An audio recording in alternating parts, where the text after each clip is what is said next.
आइए आज आपको बताती हूं कि उड़ता तीर लेना किसे कहते हैं, और जब आप ये सुनेंगे तो आप ये भी मानेंगे कि ये डर बहुत अच्छा है। सीजेपी का जो जंतर मंतर का आंदोलन था, उससे जैसे मोदी सरकार, भारतीय जनता पार्टी और आई एम श्योर और भी कई सारे राजनीतिक दल ऐसे डरते हुए नजर आ रहे हैं कि किसी चीज में वो कूद जाते हैं, उसके बाद देखिए कैसे वो हो जाता है जो इससे पहले कभी नहीं हुआ था। उसका जीता जागता उदाहरण है नालसार यूनिवर्सिटी के जो छात्रों ने एक लेटर लिखा अपने विश्वविद्यालय को और कहा कि भाई आप जो ये सीजेआई को बुला रहे हैं, सूर्यकांत जी को दीक्षांत समारोह में एक मुख्य अतिथि के तौर पर, इसको आपको रिविजिट करना चाहिए अपने इस फैसले को, हम नहीं चाहते कि ऐसा हो। कूद पड़े कौन? मनन मिश्रा। भारतीय जनता पार्टी में बिहार के गोपालगंज से राज्यसभा सांसद हैं और साथ ही बार काउंसिल ऑफ इंडिया के अध्यक्ष हैं। कई बार जीत चुके हैं, हर बार जीत जाते हैं ये, लेकिन कूद गए फालतू में। इनके लिए कह रही हूं मैं कि उड़ता तीर ले लिया इन्होंने। इनको लगा how dare these students, how dare you, I am the BCI president, तो मैं कूद जाता हूं और फिर मैं कहता हूं कि नहीं, ये जितने भी छात्र हैं जिन्होंने ऐसा किया, पहले तो यूनिवर्सिटी टेल अस, हमें बताइए कि वो कौन कौन से छात्र हैं। दूसरा, इन लोगों का अधिवक्ता के तौर पर जो नामांकन है उसे होल्ड कर दिया जाए। डरा रहे थे। पहले तो यूनिवर्सिटी ने स्टैंड ले लिया कि भैया ये एकदम कॉन्स्टिट्यूशनल है ही नहीं। उसके बाद जैसे ही अभिजीत दिपके, सीजेपी के फाउंडर, उसमें कूदे और उन्होंने एक ट्वीट किया, एक सिंपल सा ट्वीट किया उन्होंने, सिर्फ एक सिंपल सा, और उसके बाद देखिए क्या खलबली मची है। ट्वीट था, अगर सभी लीगल कॉकरोच एक साथ आ जाएं तो क्या होगा, बस इतना सा उन्होंने एक तरह से बस फेंक दिया वहां पे अपना दाव, और उसके बाद इतना कुछ हो गया है ना कि मतलब एकदम सीजे सूर्यकांत भी घबरा गए। उनको पता ही उनके कॉकरोच स्टेटमेंट के बाद क्या हो गया।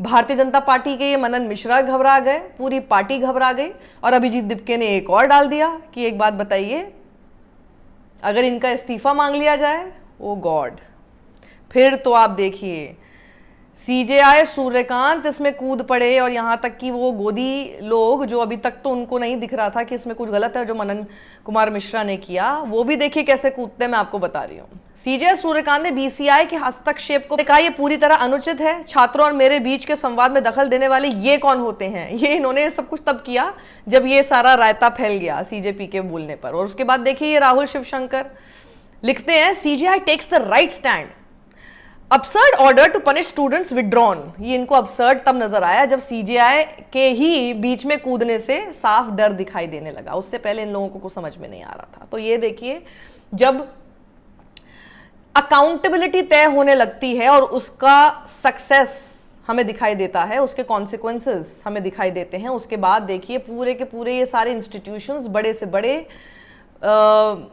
पावरफुल से पावरफुल, ये सब किस तरह से झुकने लगते हैं।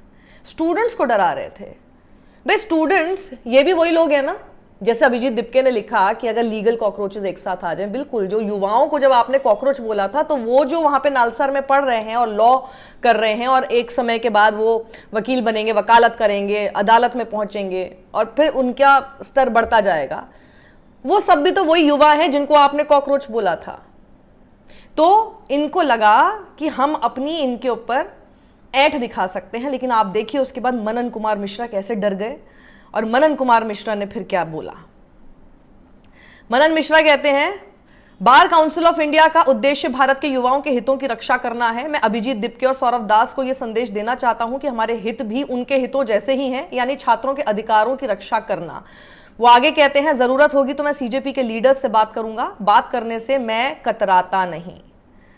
तो आप देखिए उसके बाद इन्होंने अपना ही फैसला फिर पलट दिया। फिर उन्होंने कहा नहीं, ऐसा कुछ नहीं होगा, जो मैंने कहा था ऐसा नहीं होगा। उनको आराम से जहां पर भी वो अपने आप को एनरोल करना चाहते हैं वो खुशी खुशी कर सकते हैं।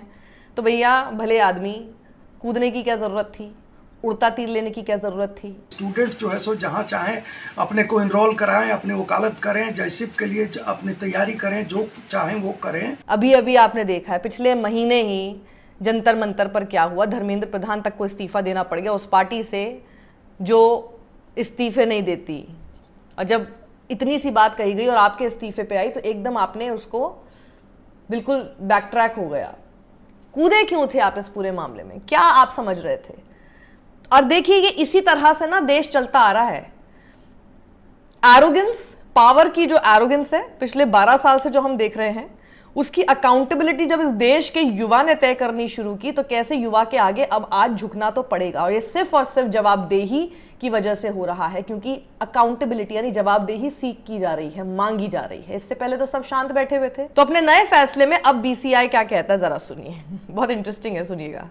विस्तृत विचार विमर्श के बाद, विस्तृत विचार विमर्श, कोई विस्तृत विचार विमर्श नहीं है, विस्तृत विचार विमर्श से तो इन्होंने पहला वाला आदेश दिया था। ये वाला तो एकदम बिल्कुल जिसे कहते हैं ना कि देखते के साथ इनको समझ में आ गया कि क्या करना है, भैया निकल जाओ यहां से। तो इन्होंने विस्तृत विचार विमर्श के बाद बार काउंसिल ऑफ इंडिया ने नालसार यूनिवर्सिटी ऑफ लॉ को लेकर अपने पहले के निर्देशों में बदलाव किया है। अब नालसार से 2026 में पढ़ाई पूरी करने वाले सभी छात्र अपनी पसंद के स्टेट बार काउंसिल में एनरोलमेंट के लिए आवेदन कर सकेंगे।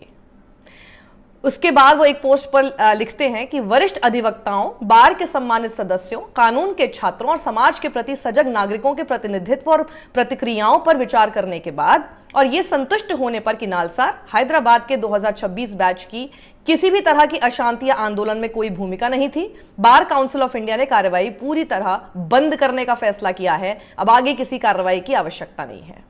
मैं नालसार के छात्रों को उनके करियर के लिए शुभकामनाएं देता हूं। एक सलाह के तौर पर कहना चाहूंगा, हमें अपने कानूनी संस्थानों पर बेहद गर्व है और जिस दिन आप बार में पंजीकृत होते हैं उसी दिन आप इन संस्थानों के प्रहरी बन जाते हैं। अपनी राय खुलकर रखें, लेकिन सम्मान और संस्थागत मर्यादा के साथ। तो सम्मान तो दे ही रहे थे और क्या कर रहे थे, उन्होंने कहा कि आप इसको रिविजिट कीजिए। कौन सा गाली गलौज कर रहे थे? सर्वोच्च न्यायिक पद हम सभी के लिए गर्व का विषय है। लोकतंत्र में असहमति का स्वागत है, लेकिन संवैधानिक संस्थानों का सार्वजनिक उपहास अक्सर नुकसानदायक होता है। आधिकारिक सूचना जल्द जारी की जाएगी। जबरदस्ती का लंबा चौड़ा ज्ञान इन्होंने दे दिया, ऐसा कुछ हो नहीं रहा था। वहीं अब आप देखिए सीजेआई उनको कैसे लगा कि भैया ये एक और चीज हो जाएगी, वैसे कॉकरोच वाला इतना उल्टा पड़ रहा है, तो उसमें उन्होंने एक स्टैंड कैसे लेना शुरू किया। उन्होंने कहा छात्रों को शांतिपूर्ण तरीके से विरोध करने का पूरा अधिकार है और उन्होंने बीसीआई के इस मामले में दखल देने पर सवाल उठाया। लाइव लॉ के मुताबिक मैं आपको बता रही हूं, सीजेआई ने कहा बीसीआई बेवजह कार्रवाई कर रहा है। अगर छात्रों के पास विरोध करने का कोई मुद्दा है तो उन्हें विरोध करने का अधिकार है। हो सकता है छात्रों ने मुझे कोई पत्र लिखा हो, ये छात्रों और मेरे बीच का संवाद है। इन्हीं के और छात्रों के बीच का संवाद था वो कॉकरोच वाला स्टेटमेंट। खैर, ये छात्रों और मेरे बीच का संवाद है। बीसीआई कौन होता है जो बेवजह इस मुद्दे को उठाए? ये पूरी तरह अनावश्यक है। बीसीआई का इससे कोई लेना देना नहीं है। सीजे सूर्यकांत ने अपने छात्र जीवन का जिक्र करते हुए कहा कि वो खुद भी छात्र गतिविधियों में शामिल रहे हैं। उन्होंने कहा कि अगर छात्र शांतिपूर्ण तरीके से अपनी बात रख रहे हैं तो उन्हें ऐसा करने दिया जाना चाहिए। उन्होंने आगे कहा कि मान लीजिए कि वो गलत भी हैं, फिर भी उन्हें विरोध करने का अधिकार है। उन्हें कौन रोक सकता है? जब तक ये कानून के दायरे में रहकर और शांतिपूर्ण तरीके से अपनी आवाज उठा रहे हैं, उनकी बात सुनी जानी चाहिए। बार काउंसिल या किसी अन्य संस्था को इसमें दखल क्यों देना चाहिए? वहीं सामाजिक कार्यकर्ता योगेंद्र यादव ने एक्स पर लिखा, अब ध्यान बीसीआई के चेयरमैन पर होना चाहिए और इस बात पर कि ऐसे लोग वैधानिक संस्थाओं के प्रमुख पद तक कैसे पहुंच जाते हैं। कमेंट बॉक्स में अपनी राय जरूर लिखिएगा। ये उड़ते तीर लेने को किसने कहा था इन्हें? सत्यमेव जयते।